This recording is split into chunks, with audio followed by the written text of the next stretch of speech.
The last 3 generations of black Americans are the weakest black generations in world history.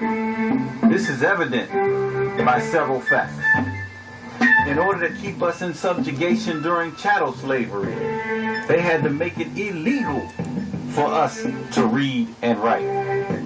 Now, today, not only are you permitted to read and write in the midst of this race war, they even teach you to read and write. Because they know that you won't write anything like Blueprint for Black Power by Dr. Amos Wilson.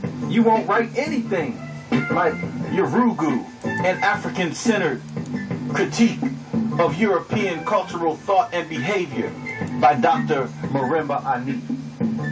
You won't read anything except books like Video Vixen or the subtitles on ESPN. The second fact is that when you are a real threat to white supremacy and white power, you were not permitted to grow your own food. But once they neutralized you as a threat, they no longer had to worry about your growing your own food. Once we became integrated, they learned, we taught them, that we would look to them to supply us not only for our own food, but for all of our other daily survival needs. So after they realized that we trust them to feed us, they proceeded to drop nutricide bombs, as we've told you many times before, all over the black community in the form of fast food restaurants, Chinese restaurants, and liquor stores. And we would not only voluntarily indulge in these poisons, but we would voluntarily overindulge in these poisons, following in the footsteps of the goddamn white man. Now, the final piece of evidence we'll offer today is that when we were true threats to white supremacy, the goddamn white man wouldn't even permit us to meet 3 deep.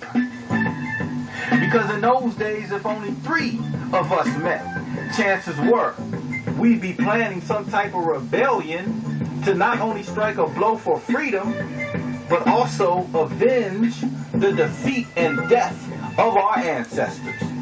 Today, not only will the oppressor permit 3 to meet, he'll permit 3,000, 30,000, 300,000 of our most revolutionary, our most so-called conscious black men and women to meet, and the most we'll produce is a watered-down speech or a debate.